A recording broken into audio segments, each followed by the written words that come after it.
Hello guys, तो हम आज आंसर की लेकर आए हैं 2024 के जो बोर्ड एग्ज़ाम क्लास 10th के हुए हैं। ठीक है, तो हम इसके बारे में आज पता करेंगे कि कितने आंसर किसके गलत हुए हैं और किसके कितने सही हुए हैं। जो कि रिजल्ट आने से पहले मुझे कुछ आंकड़ा मिल जाएंगे सबको कि हमारे कितने गलत हुए हैं और कितने सही हुए हैं। तो इसका मैं आंसर की लेकर आया हूँ। ठीक है, वीडियो पूरा लॉन्ग तक नहीं रहेगा, इसे स्किप मत कीजिएगा, पूरा देखिए और अपना पेपर मिला लीजिए कि कहाँ कौन सा गलत है और कौन सा सही है, क्योंकि यही पेपर दोबारा इसके कुछ क्वेश्चंस 2025 में आएंगे। ठीक है, तो हम फर्स्ट क्वेश्चन पर आते हैं। हम फर्स्ट क्वेश्चन आने से पहले हम कुछ बातों का ध्यान रखना चाहते हैं कि जो ये हेडलाइंस दी गई हैं, ठीक है, इन्हें पढ़ना बहुत ज़रूरी है। तो इन्हें पढ़ लीजिएगा, क्योंकि इनमें पेन के बारे में, समय के बारे में तथा कुछ अन्य बातों के बारे में लिखा तथा बताया गया है। ठीक है, ये एग्ज़ाम सेंटर से पहुंचने से पहले तथा उसके अंदर जाने में फॉलो करना पड़ता है। ठीक है, तो पढ़ लीजिएगा, स्क्रीनशॉट ले लीजिए, आप बाद में पढ़ लीजिएगा। ठीक है, तो हम फर्स्ट क्वेश्चन पर आते हैं। ठीक, हेलो स्टूडेंट, तो मैं फर्स्ट क्वेश्चन पर आ चुका हूँ और आपको बताने वाला हूँ। ठीक है, तो इसमें होता है खंड आ। ठीक है, पार्ट ए। तो पार्ट ए एमसीक्यू होते हैं। MCQ means M C and Q. ठीक है, इसका मीन्स होते हैं मल्टीपल चॉइस क्वेश्चन। ठीक है, बहुविकल्पी प्रश्न। ठीक है, तो पहला प्रश्न है, इटली का एकीकरण किसके नेतृत्व में किया गया? तो स्टूडेंट, इटली का एकीकरण किसके नेतृत्व में किया गया? In English, under whose leadership was the unification of Italy done? ठीक है, तो इसमें ऑप्शन है, number A Giuseppe Garibaldi, number B Otto Bismarck, number C Napoleon, number D William प्रथम। तो इसका राइट आंसर हो जाएगा जुसेपे गैरिबाल्डी। ठीक है, जुसेपे गैरिबाल्डी ने इटली का एकीकरण किया था या इनके नेतृत्व में इटली का एकीकरण किया गया? ठीक है, तो दूसरे क्वेश्चन पर हम आते हैं। तो गाइस, दूसरा क्वेश्चन है, रॉलेट एक्ट कब पारित हुआ? इंग्लिश में हो जाएगा, when was the Rowlatt act passed? तो स्टूडेंट, इसका आंसर हो जाएगा 1990। तो इसका फर्स्ट ऑप्शन है 1918 ईस्वी, बी ऑप्शन है 1919 ईस्वी, सी ऑप्शन है 1920 ईस्वी, डी ऑप्शन है 1921 ईस्वी। तो इसका राइट आंसर जो है वो बी है, 1919 ईस्वी। ठीक है, तो तीसरे क्वेश्चन पर आते हैं। ठीक है, तीसरे क्वेश्चन पर आते हैं। तो तीसरा क्वेश्चन है, अंतर्राष्ट्रीय मानव अधिकार दिवस कब मनाया जाता है? तो इसका इंग्लिश में हो जाएगा, when is international human rights day celebrated? ठीक है, तो इसका क्वेश्चन क्या है, अंतर्राष्ट्रीय मानव अधिकार दिवस कब मनाया जाता है? तो ऑप्शन है इसमें, ऑप्शन ए है 10 दिसंबर, ऑप्शन बी है 5 सितंबर, ऑप्शन सी है 14 नवंबर, ऑप्शन डी है 15 अगस्त। तो इसका राइट आंसर हो जाएगा ए। ठीक है, 10 दिसंबर को अंतर्राष्ट्रीय मानव अधिकार दिवस मनाया जाता है। ठीक है, तो क्वेश्चन 4 पर हम आ जाते हैं। तो क्वेश्चन 4 है, गुलामगिरी का लेखक कौन था? गुलामगिरी एक बुक है, किताब। तो इसका लेखक कौन था, ये क्वेश्चन पूछा गया है इसमें। ठीक है, तो इंग्लिश में देख लेते हैं, who was the author of गुलामगिरी? तो इसमें ऑप्शन दिए गए हैं, ए ऑप्शन हो जाएगा doctor Bhim Rao Ramji Ambedkar, option B Jyotiba Phule, option C Kailash Basini Devi, option D Radha Swami Naicker. तो इसका राइट आंसर हो जाएगा बी। ठीक है स्टूडेंट, बी हो जाएगा ज्योतिबा फूले। ठीक है, तो हम फिर आ जाते हैं फिफ्थ क्वेश्चन पर। सामुदायिक सरकार से क्या तात्पर्य है? स्टूडेंट, सामुदायिक सरकार से क्या तात्पर्य है? स्टूडेंट, सरकार कई प्रकार की पाई जाती हैं, राज्य सरकार, केंद्र सरकार, जिला का एक सरकार होता है, उसी प्रकार ये सामुदायिक सरकार क्या है, इसके बारे में क्वेश्चन आया है। तो देखते हैं, ऑप्शन ए हो जाएगा जब पूरा समाज मिलकर शासन का संचालन करता है। ऑप्शन बी, जब सत्ता का बंटवारा विभिन्न सामाजिक समूहों में हो। ऑप्शन सी, बहुल कार्यपालिका वाली सरकार हो। ऑप्शन डी हो जाएगा मंत्रियों की सामूहिक जिम्मेदारी वाली सरकार हो। तो इसका राइट आंसर क्या है ये देखते हैं। ठीक है स्टूडेंट, तो क्वेश्चन इंग्लिश में हम देख लेते हैं, what is mean by community government. तो इसका ऑप्शन देख लेते हैं। Option A, when the whole social runs the government together. Option B, when power is divided among different social groups. Option C, there should be a government which multiple executive. ठीक है, तो option D देख लेते हैं, a government which collective responsibilities of ministers. तो इसमें right answer क्या है वो देखते हैं। तो इसका राइट आंसर हो जाएगा ए। ठीक है, ए हो जाएगा, क्योंकि जब पूरा समाज मिलकर शासन का संचालन करता है तभी सामुदायिक सरकार होती है। ठीक है, तो हम आ जाते हैं क्वेश्चन 6 पर। ठीक है, तो स्टूडेंट हम 6 क्वेश्चन देखते हैं, निम्नलिखित में से कौन सा शासनांग नहीं है। ठीक है, निम्नलिखित में से कौन सा शासनांग नहीं है। इसमें 6 क्वेश्चन यही बताया गया है कि निम्नलिखित में से कौन सा शासनांग नहीं है।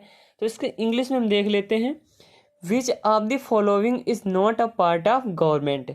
तो इसके जो ऑप्शन हो जाएंगे हिंदी में, ऑप्शन ए कार्यपालिका, ऑप्शन बी नगरपालिका, ऑप्शन सी न्यायपालिका, ऑप्शन डी विधायिका। ठीक है, तो इसमें राइट आंसर हो जाएगा नगरपालिका। जो शासन के अंग होते हैं, शासन कौन करता है, कार्यपालिका करती है, न्यायपालिका करती है और विधायिका करती है। ठीक है, तो नगरपालिका जो होती है ये कम क्षेत्र के लिए बनाई जाती है और नगरपालिका शासन का अंग नहीं है। तो इसके लिए राइट आंसर यही हो जाएगा बी। ठीक है, तो हम 7 पे आते हैं। तो 7 है, भारत में पंचायती राज की स्थापना हुई थी। इसका मतलब है 7 का, भारत में पंचायती राज की स्थापना कब हुई थी। तो ऑप्शन में देख लेते हैं, पहले हम इंग्लिश में देख लेते हैं, Panchayati Raj was established in India in. ठीक है, तो इसमें बताया गया है कि भारत में पंचायती राज की स्थापना कब हुई थी। तो ऑप्शन देख लेते हैं, 1980 ईस्वी में, बी नंबर 1990 ईस्वी में, सी नंबर 1992 ईस्वी में और आगे देख लेते हैं डी 2004 में। तो इसका राइट आंसर हो जाएगा 1992। ठीक है, राइट आंसर क्या हो जाएगा 1992, यही राइट आंसर है आपका 7th का। तो हम आ जाते हैं क्वेश्चन 8 पर। ठीक है, तो इसका क्वेश्चन है, भारतीय कम्युनिस्ट पार्टी मार्क्सवादी, इसे क्या कहते हैं, ये टोटल को क्या कहते हैं, मार्क्सवादी, इसीलिए ब्रैकेट में से रखा गया। ठीक है, तो इसका क्वेश्चन हो जाएगा, भारतीय कम्युनिस्ट पार्टी की विचारधारा क्या है। ठीक है, तो इसका ऑप्शन देख लेते हैं, पहले इंग्लिश देख लेते हैं, what are the main ideologist of communist party of India. ठीक है, तो इसका हम कुछ ऑप्शन देख लेते हैं, ए मार्क्सवाद लेनिनवाद में विश्वास, ऑप्शन बी धर्म निरपेक्षता और लोकतंत्र का समर्थक, ऑप्शन सी साम्राज्यवाद और सांप्रदायिकता विरोधी, ऑप्शन डी इसमें से कोई नहीं। तो उसमें ऑप्शन ए हो जाएगा मार्क्सवाद लेनिनवाद में विश्वास, ऑप्शन बी धर्मनिरपेक्षता और लोकतंत्र का समर्थक, ऑप्शन सी साम्राज्यवाद और सांप्रदायिकता विरोधी, ऑप्शन डी इनमें से कोई नहीं। तो इसका राइट आंसर हो जाएगा धर्म निरपेक्षता और लोकतंत्र का समर्थक, यही भारतीय कम्युनिस्ट पार्टी की विचारधारा है। ठीक है, तो हम आ जाते हैं क्वेश्चन 9 में। ठीक है, तो क्वेश्चन 9 है, लोकतंत्र का प्रमुख गुण निम्न में से कौन सा है। मतलब लोकतंत्र जिससे हमारी चुनाव होता है, देश में हमारे चलाया जाता है, एक शासन का प्रकार होता है। ठीक है, तो लोकतंत्र का प्रमुख गुण निम्न में से कौन सा है। तो ऑप्शन में देख लेते हैं, पहले इंग्लिश में, पहले हम हिंदी में ऑप्शन देख लेते हैं, ठीक है। तो इसका पहला ऑप्शन है ए देशभक्ति की भावना, ऑप्शन बी राष्ट्रीय चरित्र का निर्माण, ऑप्शन सी प्रगति सरकार, ऑप्शन डी इनमें से सभी। तो इसका मतलब हम देख लेते हैं लोकतंत्र का प्रमुख गुण निम्न में से कौन सा है। तो लोकतंत्र में क्या पाया जाता है, तो भारत देश में क्या पाया जाता है, भारत देश लोकतांत्रिक सरकार है। तो इसमें कौन कौन से गुण पाए जाते हैं देख लेते हैं, ठीक है। तो ऑप्शन ए देशभक्ति की भावना, ये भी हमारे देश में पाया जाता है, ठीक है। तो बी में देख लेते हैं राष्ट्रीय चरित्र का निर्माण, हमारे देश में ये भी पाया जाता है, राष्ट्रीय चरित्र का निर्माण भी किया जाता है, ठीक है, ये भी हो गया। तो उसके बाद में हम सी देख लेते हैं प्रगतिशील सरकार, हमारे देश में प्रगतिशील सरकार भी चयनित की जाती है। तो इसमें हो जाएगा डी नंबर हो जाएगा, ठीक है। तो गाइस डी नंबर हो जाएगा इनमें से सभी, ठीक है। तो यही टिक आप लोग भी लगा लीजिए और अपने मार्क्स देख लीजिए कितने सही हैं। फिलहाल आपका रिजल्ट जल्दी से जल्दी आ जाएगा, 25 अप्रैल से पहले आ जाएगा, ठीक है। तब तक आप इसे कर लीजिए। और आप चाहे क्लास 10th में पढ़ते हो या क्लास 9th में पढ़ते हैं, ये दोनों आपको काम में आने वाला है। जो क्लास 9th में पढ़ते हैं 2025 में उनके लिए काम में आने वाला है, और जो 10th पास कर चुके हैं, आई मीन अभी जो एग्ज़ाम दे चुके हैं लेकिन उनका रिजल्ट अभी नहीं आया है, तो ये बिल्कुल इम्पोर्टेंट, क्योंकि यही क्वेश्चन आगे चल के आपके बड़े बड़े एग्जामों पे पूछे जाएंगे, जैसे SSC GD, SSC CGL, UPSC, UPPCS and extra exam में पूछे जाते हैं जो कि कॉम्पिटिटिव होते हैं, ठीक है। तो हम अब आ जाते हैं क्वेश्चन 10 पर, ठीक है। तो क्वेश्चन 10 देख लेते हैं, ठीक है, 9th हो चुका है। तो क्वेश्चन 10 है भारतीय संघ में अवशिष्ट शक्तियां किसको प्राप्त हैं। तो क्वेश्चन 10 ये बोल रहा है कि भारतीय संघ में अवशिष्ट शक्तियां किसको प्राप्त हैं। तो क्वेश्चन इंग्लिश में देखते हैं, ठीक है। Who has residuary power in the Indian union. इसका मतलब है भारतीय संघ में अवशिष्ट शक्तियां किसको प्राप्त हैं। तो इसमें ऑप्शन ए राज्य को, ऑप्शन बी संघ को, ऑप्शन सी ए और बी, आई मीन राज्य और संघ को दोनों, ठीक है। इसमें ये बताया गया है, ठीक है। तो ये राइट आंसर अभी तो हम नहीं बता सकते हैं, पहले हम ऑप्शन देखते हैं। डी हो जाएगा इनमें से कोई नहीं। तो इसका हम राइट आंसर जो देखते हैं वो हो जाएगा बी हो जाएगा, ठीक है। राइट आंसर क्या हो जाएगा बी। कौन सा बच्चों, बी हो जाएगा। संघ, संघ जो होता है उसे भारतीय संघ में अवशिष्ट शक्तियां प्राप्त होती हैं, ठीक है। तो हम क्वेश्चन 11 को देखते हैं। 11 पंजाब में भूमि निम्नीकरण, पंजाब में भूमि निम्नीकरण निम्नलिखित में से मुख्य कारण क्या है। पंजाब में भूमि निम्नीकरण का निम्नलिखित में से मुख्य कारण क्या है। मतलब जो पंजाब में अच्छी खेती होती है, अच्छी फसलें बोई जाती हैं, उनका क्या कारण क्या है, क्यों अच्छी उगती हैं, ठीक है। तो ऑप्शन ए है गहन खेती, ऑप्शन बी वनोन्मूलन खेती, ऑप्शन सी अधिक सिंचाई, ऑप्शन डी इनमें से कोई नहीं। तो आपने ये जरूर सुना होगा कि पंजाब 5 नदियों का समूह है। 5 नदियां पंजाब में पाई जाती हैं तथा 5 नदियों वाला राज्य पंजाब कहलाता है, इसीलिए इसका नाम पंजाब रखा गया है, ठीक है। तो इसमें हो जाएगा अधिक सिंचाई, ठीक है। जहाँ 5 नदियां होंगी वहां पर क्या हो सकता है, गहन खेती हो सकती है, नहीं हो सकती, वनोन्मूलन हो सकता है, नहीं हो सकता है, ठीक है। तो इसमें हो जाएगा अधिक सिंचाई, इसका राइट आंसर हो जाएगा सी। तो हम क्वेश्चन 12 पर आते हैं, ठीक है। तो क्वेश्चन 12 है इनमें से कौन सा संरक्षण तरीका समुदायों की सीधे भागीदारी नहीं करता है। तो इसमें क्वेश्चन बताया गया है 12 निम्न में से कौन सा संरक्षण तरीका समुदाय की सीधे भागीदारी नहीं करता है। तो इसको क्वेश्चन इंग्लिश में देख लेते हैं। Which of the following conservation method does not involve direct participation of communities. तो इसका राइट आंसर हो जाएगा, पहले हम ऑप्शन देखते हैं। ऑप्शन ए है संयुक्त वन प्रबंधन, ऑप्शन बी बीज बचाओ आंदोलन, ऑप्शन सी चिपको आंदोलन, ऑप्शन डी वन्य जीव पशु विहार का परिसीमन। तो इसका राइट आंसर हम देखते हैं। तो राइट आंसर हो जाएगा ए नंबर संयुक्त वन प्रबंधन। ये सीधा समुदाय की भागीदारी नहीं करता है।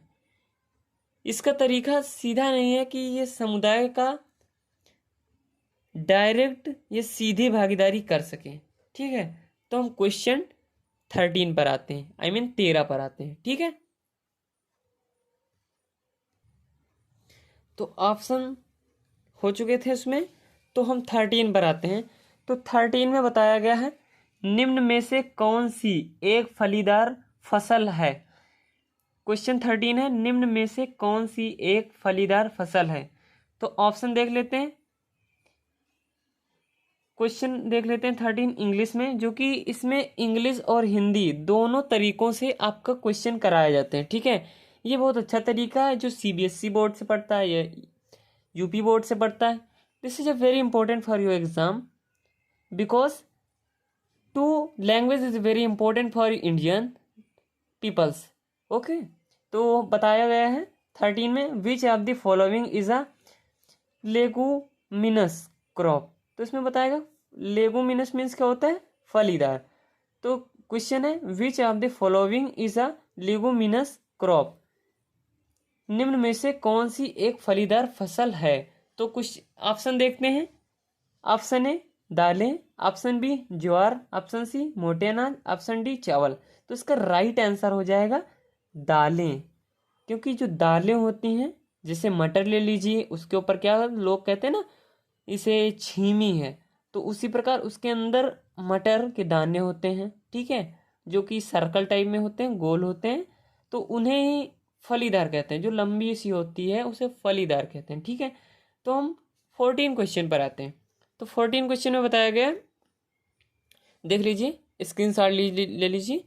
हर क्वेश्चन का एक आंसर आपको, जो भी आप राइट आंसर करेंगे उसका एक नंबर मिलेगा आपको। ठीक है, तो हम 14 पर आते हैं।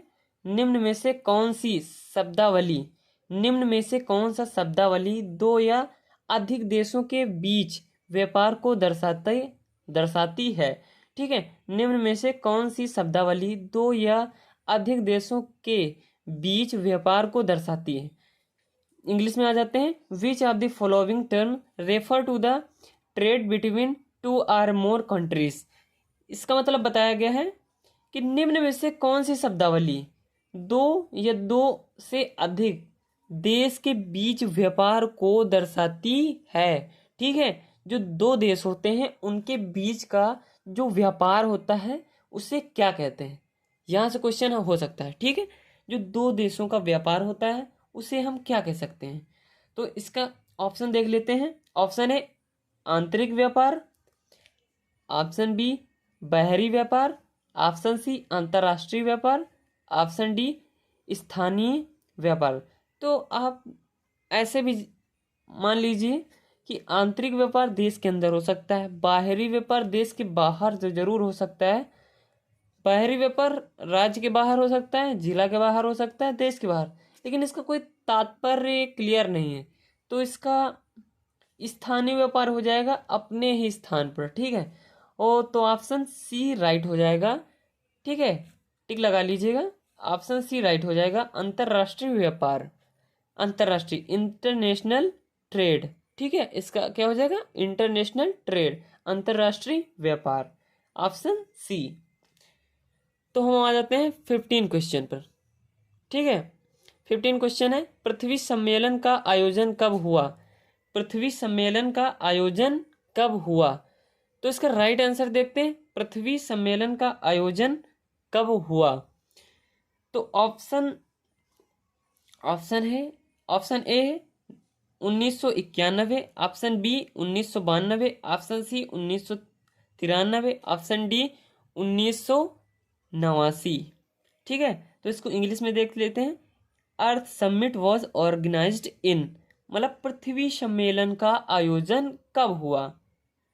ठीक है, तो इसका राइट आंसर हो जाएगा बी नंबर हो जाएगा 1992। क्या हो जाएगा, 1992 राइट आंसर इसका हो जाएगा। ठीक है, तो हम 16 क्वेश्चन देखते हैं। 16, ठीक है, 16 क्वेश्चन देखते हैं। 16वां क्वेश्चन देखते हैं। एक देश का अधिकांशतः प्राकृतिक प्रक्रिया से उत्पादन क्षेत्रफल क्षेत्रक की गतिविधि है। देखो समझते हैं कि एक देश का अधिकांशतः प्राकृतिक प्रक्रिया से उत्पादन क्षेत्रक की गतिविधि है। मतलब आपको पढ़ाया गया होगा कि प्राकृतिक प्रक्रिया से जो उत्पादन होता है वह किस क्षेत्रक के अंतर्गत आता है। आपको 3 क्षेत्रक पढ़ाए गए होंगे, प्राथमिक क्षेत्रक, द्वितीयक क्षेत्रक, तृतीयक क्षेत्रक। तो आपने पढ़ा होगा, ठीक है। तो हम ऑप्शन में देखते हैं।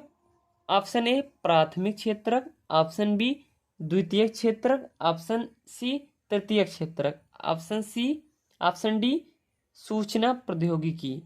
तो इसमें क्षेत्रक यहाँ पर दिए हैं, ठीक है। क्षेत्रक देख लीजिए दिए हैं।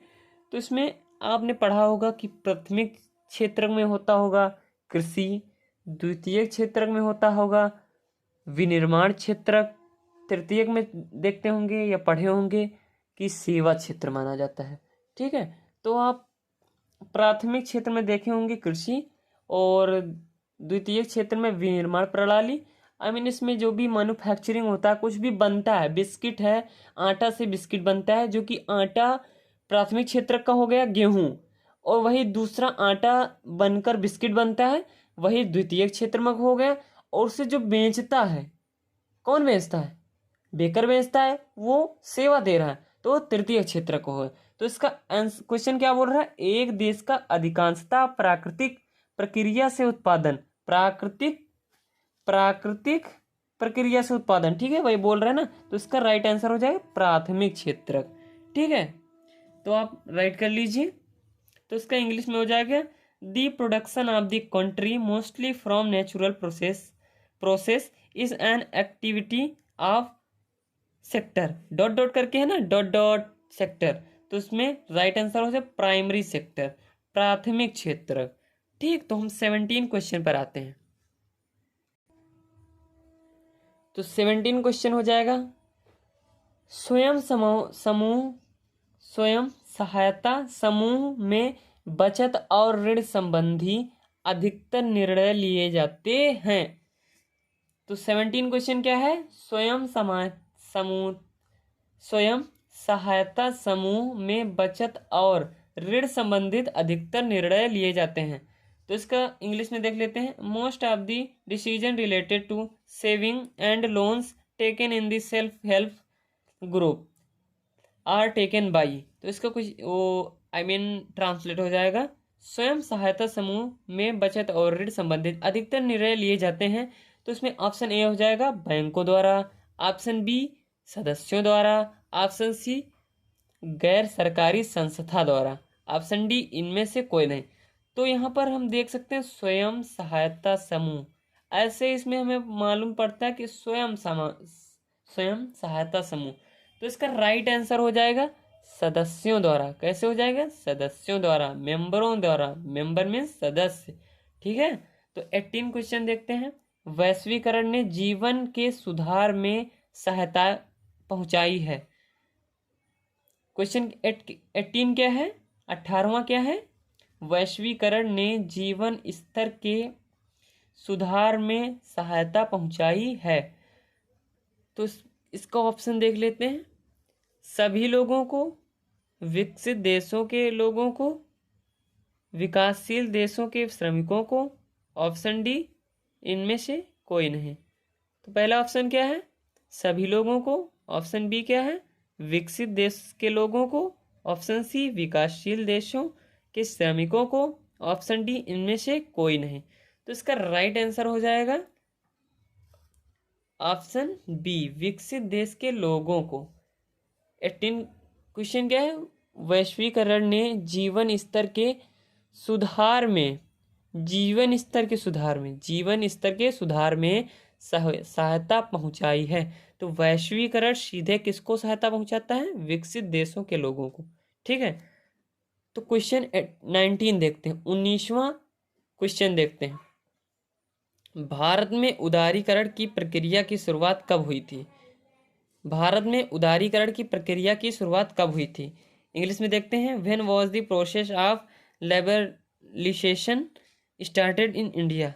क्वेश्चन क्या है, when was the process of liberalisation started in India. तो क्वेश्चन क्या है, भारत में उदारीकरण की प्रक्रिया की शुरुआत कब हुई थी। तो ऑप्शन इसमें देखते हैं।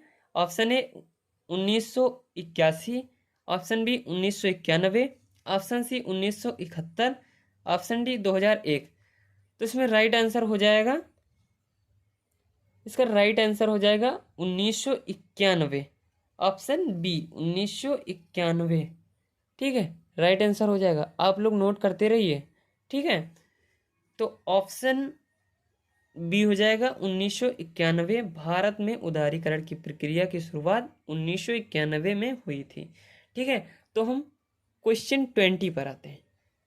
लास्ट क्वेश्चन है क्योंकि इसमें केवल एमसीक्यूज बताए गए और जो वर्णनात्मक डिस्क्रिप्टिव क्वेश्चन एंड आंसर है वो हमारे दूसरे वीडियो में देख लीजिएगा, जो कि डिस्क्रिप्शन में है। ठीक है, डिस्क्रिप्शन बॉक्स में।